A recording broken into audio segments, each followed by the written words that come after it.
আল্লাহ যা করে ভালোর জন্যই করে, তাই না? যদি এই রেড কালার ক্রিমটা নষ্ট না হতো তাহলে তো আর এত সুন্দর কেকটা বানাতে পারতাম না। আসসালামু আলাইকুম, কেমন আছেন সবাই? আজকে একটা কেক বানাচ্ছি।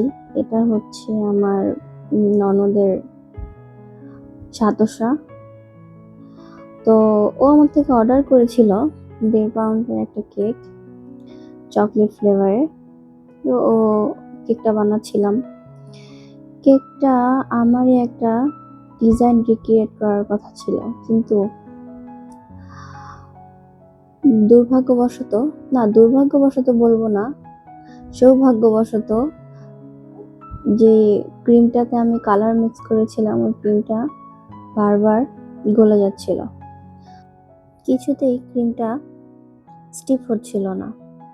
আমি যে ফুলটা বানাচ্ছি একটা রোজ নজল দিয়ে রোজ বানাচ্ছিলাম, রোজটা কিছুতেই বসাতে পারছিলাম না কেকটার উপর।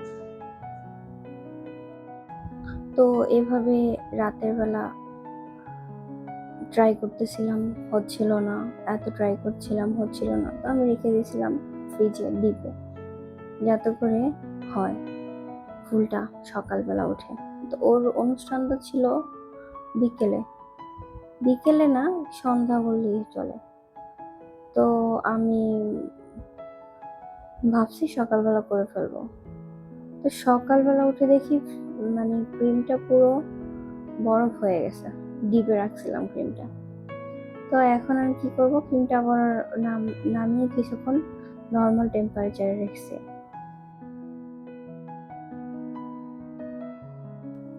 এরপরে দেখি ক্রিমটা একদম গলে গেছে।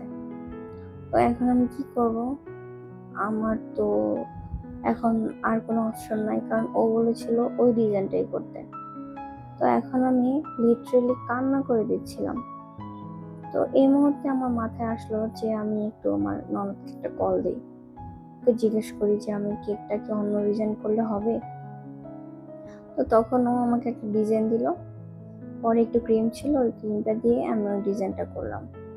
মাশাআল্লাহ, ডিজাইনটা এত সুন্দর হয়েছিল আর ওর অনেক পছন্দ হয়েছিল। সবাই এই কেকটার ডিজাইনটা দেখে অনেক পছন্দ করছে। এখন আপনারাই বলেন, এই কেকটা কি ওর সাথে সাথে মিলছে না?